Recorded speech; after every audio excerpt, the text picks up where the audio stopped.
Today on CityCast Las Vegas, I get to talk to Dr. Darian Pollard, the president of Nevada State College. Oops, I mean Nevada State University. She's going to tell us why the name change, what it means for students, and why it's Nevada State's mission to offer affordable higher education to everyone in Las Vegas. It's Tuesday, August 21st. I'm Vogue Robinson, and here's what Las Vegas is talking about.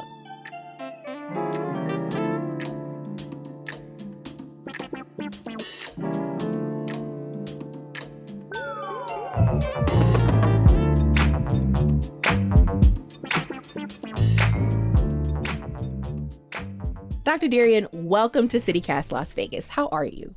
Thank you so much, Ms. Vogue. I'm delighted to be here. I think this is a tremendous opportunity for me to talk about what I believe to be one of the most relevant higher educational institutions in the country. So here I am looking forward to being a part of today's podcast. Yes. Well, Nevada State College, and I don't know if everybody knows, but it's located, you got to keep going into Henderson. you All keep the going. way on the end. Well, and here's the thing that's interesting about this. So I moved here from D.C. And what I find to be so interesting, people will tell me that it's so far away. And I get into this debate. They're like, it's way out there. And I'm like, okay, but let me tell y'all something. I said, I can get most places in the valley everywhere in 30 minutes. Yes. You know, so that's nothing compared to being in D.C. where it took me 45 minutes to an hour to get to work. So it's all about perspective, but it is on the southern end of Henderson. And as we have now officially changed our name, it's going to be I think more people coming to us. So we're going to burn the highways to get folks down to us. Yes. And so the name change is going to be from Nevada State College to Nevada State University. And I know that's more than a name change. So how does this change benefit the students, the faculty, and the staff? So I think there are a couple of things that become interesting to me about this. One is that the literature is awfully very compelling on this. It speaks to the fact that students who have a credential from an institution that went from college to university typically see an increase in their lifetime income, because we know how folks are. When they see the word college, they think one thing, and particularly on this side of the country and where we live, they think of two-year institutions. I say that as someone who is a proud president of a couple for over 20 years. I understand the value proposition of community colleges. What I would also offer to you, though, which I think is pretty important, is that renaming to university has a second impact. Not only does it affect the economic interest of the students, it also affects the long-term enrollment gains that an institution can see. So we're seeing anywhere from 5 to 7% enrollment increase typically happens in the first 2 years. As we know that Nevada State University is situated in a community that is rapidly growing, that education is necessary for the future, we get to be a part of the changing narrative of this region. Yeah. And I think the dot I see beside it is really in the same way somebody gets to put Esquire at the end of their name. It's about the prestige. But there's a hierarchy in higher ed that also says, okay, you went to a college, that's nice. Same way there's Ivy League colleges, there's certain universities. Yes. I went to San Diego State. So people were, it's a state college, but it's San Diego State University. So I had to put the U on it so people understand the punctuation. Well, and as you point out, which I think is an important point, is that we are a state college. And the fact that we call ourselves university suggests that we are a part of a set of peers that is very important. And, I love your commentary here about prestige. And let's be quite honest, higher education wasn't designed for people that look like us. Right. In fact, it was designed in a lot of ways to intentionally keep us out. I look at my student body. 70% of them are first-generation college students. 70% of them are also students of color. So let's be very real and honest about the fact that we want to provide the most realistic representation of the credential they have. In this part of the country, we're not a small liberal arts institution that's on the East Coast, right? That has a long and storied tradition as it relates to higher education. We are in a state that only has 7 institutions of higher education, 4 community colleges, 2 R1s, and 1 state college. We also have the exceptional DRI, which is about research. All of that being said, we are still crafting and charting a new path for higher education in this state. Mm-hmm. So we need a name that helps make that distinction in a way that tells people your degree and credential matters. Come here because this is an important thing to do. Yes. And you mentioned that about the students. So I'm curious, like, what have the students said about the change? What have the alumni said? Are they excited? I have to tell you, they're the ones who did it. We had a long study that had been done to look at what business leaders said, high school counselors, high school students, our Right. current students, all of them, Vogue, they all said, we want a name that represents what we do. We do undergraduate and graduate education at Nevada State. We Mm-hmm. have residence halls. We're in the midst of a rapidly growing agenda around access and delivery. Here's the thing that got me, though. Our student body president, she was a nursing student, and she was Yes. preparing to graduate. And you know what she said to me? She said, she came in one day for our, biweekly meeting. And I said, what's going on, Laurel? She said, I am mad. And I said, what's wrong? And she was fired up, I could tell. Yeah. And I said, what's going on? She said, I just got back. She went to a neighboring state for a job interview. And she said, do you know I spent the first 20 minutes of my interview talking to them about the fact that I was indeed earning a bachelor's of science degree in nursing. They thought that I was earning an associate's degree in nursing because I was graduating from Nevada State College and not Nevada State University. So I'm going to tell you your point about who was the most vocal, who talked about what is most impactful about this were our alumni. They recognize that in the market spaces that they're in, the word university meant something, and they were oftentimes having to validate their credential because folks can get their heads around the fact that, yes, a 4-year institution offers undergraduate and graduate education, and they call themselves college. Now when there's a lovely little thing called Google, I don't like it. Deep dislike. Right. Speaking of things I dislike, I also, I was looking, the team was doing research and we saw that the change didn't happen overnight and it wasn't without some pushback that NSHED, so the Nevada State Higher Education, their acting chancellor, Dale Arqueaga, challenged the name change. When I think about universities and what's all the criteria, it's also about research and academic publishing. And so is that something we're going to see from Nevada State University, that increase to really back up that university title? Yeah, we have faculty who are already doing research. They are contributing in significant ways to the production of scholarship. But this goes back to that idea that I said mission.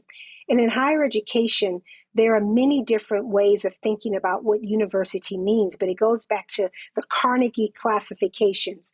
So we look at our University of Nevada at Las Vegas, University of Nevada at Reno. Those are what we call R1 universities. Their primary mission is to produce more scholarship in such a way to lead toward the doctoral degree, primarily around research-based initiatives. So that is their mission. They are in what people call the upper echelons of what they call the AAU universities. Powerful. And the faculty have a greater obligation around research. They are supposed to have a greater obligation around grants. That's their mission as an institution. But here's a dirty secret. We can have other missions as well. So You have a mission like the State College, whose mission is not primarily around research. Our faculty, they come to our institution because they want to teach. So we will be one of the nation's best teaching universities because we have faculty who say, I don't want to be caught up in the publish and perish grind that you see at a R1 AAU institution. I want to be teaching. I want to give them that clarification too, is Please. that when we say publish and perish, it's that the professors have a certain amount of publications they have to get done. So you've got to do the research. You have to put these papers out. They have to be accepted in published places, or else, you don't get those promotions or your job security as a professor. So publish or perish is the culture.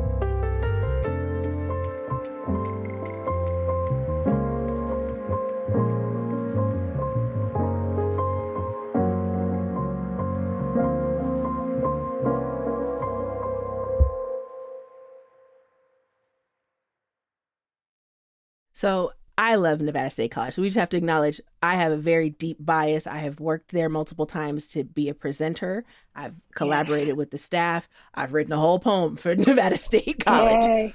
I have a lot of love for it. But the things that I loved when I came in, I interviewed staff and faculty and students in multiple departments and said, what do you love about this place? And it was that I had students come up to me and say that they were doing their capstone project and their advisor, somebody else in the art department, somebody else in the English department, multiple professors showed up to their capstone presentations, that the place felt like family, that Yes. a lot of people in leadership are women. And so Yes. communication is very different at Nevada State than it is at a lot of different places that are higher ed. But as you grow, I have a fear, what happens to that culture? So what are y'all going to do to maintain kind of that really loving family, close-knit culture that I feel like you can only get from a small college? Yeah, I think two things that come immediately to mind. One is to really double down on the things that we do exceptionally well. Our work around student success is one of them. So, looking at how are we paying attention to what happens in our classrooms, what feedback we're receiving for our students, to look at those benchmarks that we know help students succeed. Orienting them, advising them when they go to our academic support centers, when we have those celebratory moments that mark milestones in their academic career. All of those things are best practices that we want to preserve. We also know we have distinctive programming that's essential.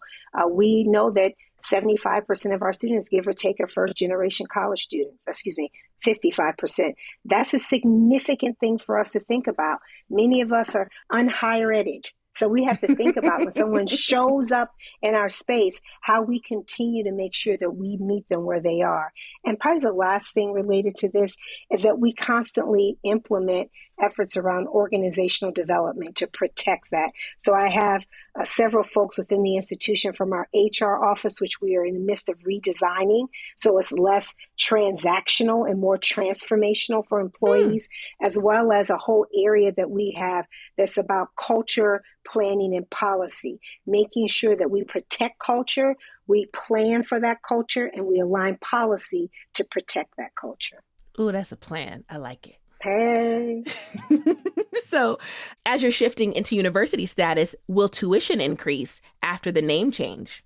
No, this is great. I thank you for asking. I should have led with that. So there is no change in student tuition. There's no What? change in faculty credentials for the role. There is no change in anything. Literally, and goes back to when we had our conversations before, the Board of Regents and others that you referenced earlier. This is literally a name change. It changes nothing. Our accreditor recognizes this. They've approved it. The state does that. It is literally a name change. So tuition Hmm. stays the same. Faculty credentials to move into work stays the same. Student admissions requirements stay the same. It is literally a name change. Wow. So really, it's we've been doing the work, so you should just call me by my real name. Yeah, I'm sure there's a book out there. Call me by my name, because you know. matter of fact, maybe what I need to say is quit calling me out of my name, and Well, that's what it is. We are a university. We have been functioning this way for years. Just because it took us a little bit longer to catch up to the lexicon that's used within most of higher education, that shame on us. hmm.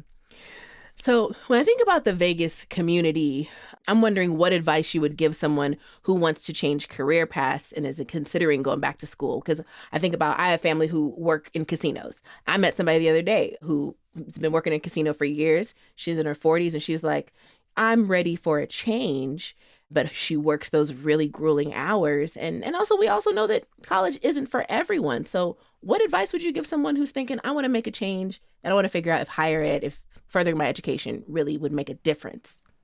So I had the most interesting interaction with a student, maybe in my first semester here. I was talking with a group of our students in the education program, and there was a more mature woman in the program. She had three children, I think three sons.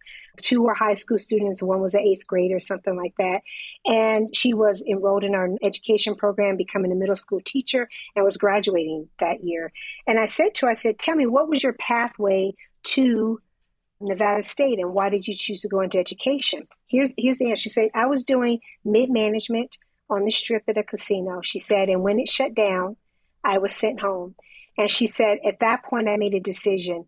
I never wanted to be in a position again where someone told me that I was inconsequential or I was not essential. So as a result of that, I chose to come back and get a credential and a career where I always knew my value and worth. I'm going to tell you what, that landed on me hard when she said that, Yeah. because I thought that is the type of thing that we want working adults. Where are the needs that are in the workforce? What are your interest, skills, and background? And think about how you can align that. Work with career counselors. We have some career counselors at our institution that are phenomenal. Our academic advisors can talk with you about, okay, what are your strengths and weaknesses? Let's go down this pathway of exploration, because quite frankly, a lot of folks never had permission to or ability to explore that. They kind of thought, because the thing I heard from the moment I got here is graduate from high school and go get a job on the strip. That's great for a lot of people. If they want to do Yeah. that, they can do it. But You can here's the make a thing that living. I say, you can make a living, but the question I would ask them, you want to have choices. You want to be able to say, I want to do that.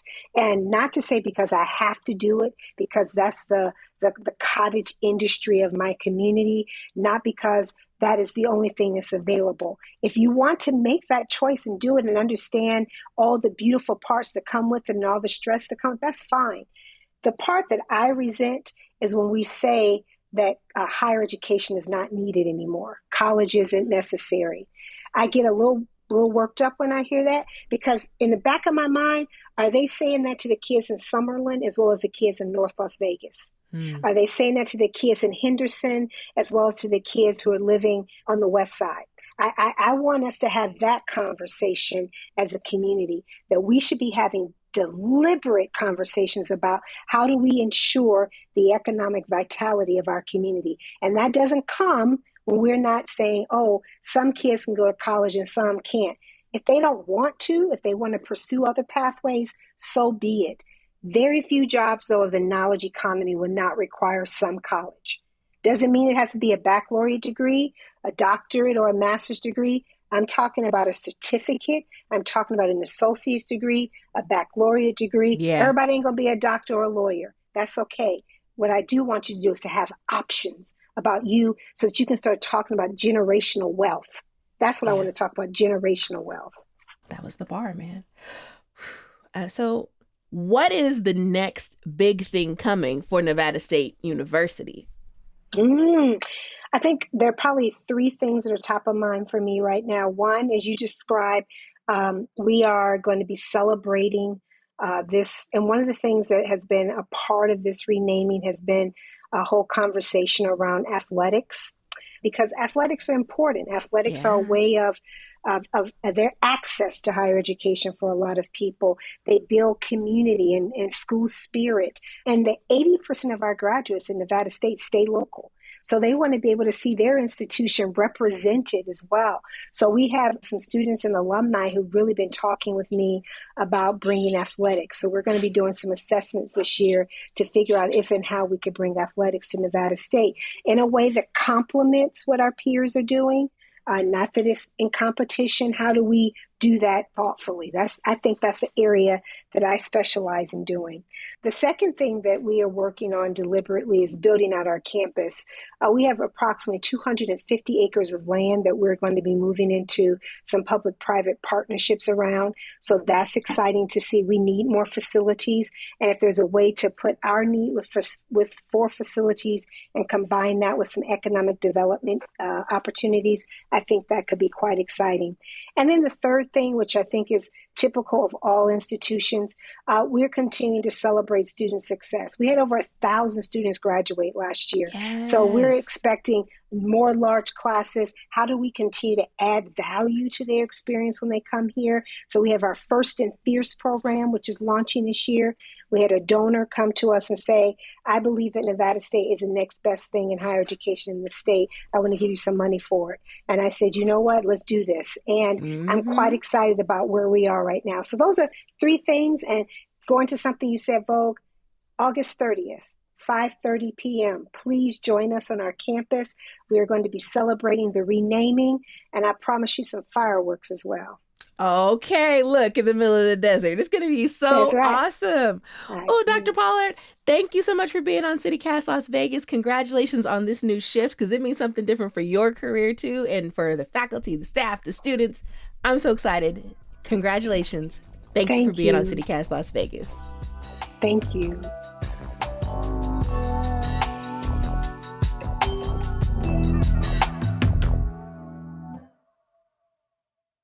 Hey, don't forget, CityCast Las Vegas is giving away 2 pairs of tickets to Life is Beautiful 2023. But you got to enter by September 8th so you can get you and a friend in to see musical acts like Kendrick Lamar and the Yeah Yeah Yeahs. You want to enter? Go to lasvegas.citycast.fm/LIB or just go to social media at CityCast Vegas and hit the link in the bio. Good luck!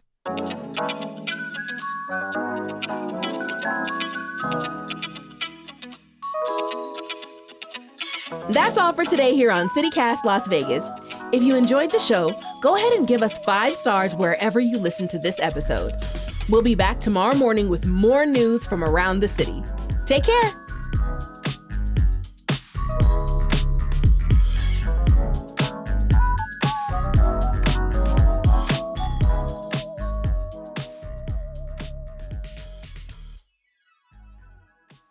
High pitch, like I read oops, how I think oops, like oops.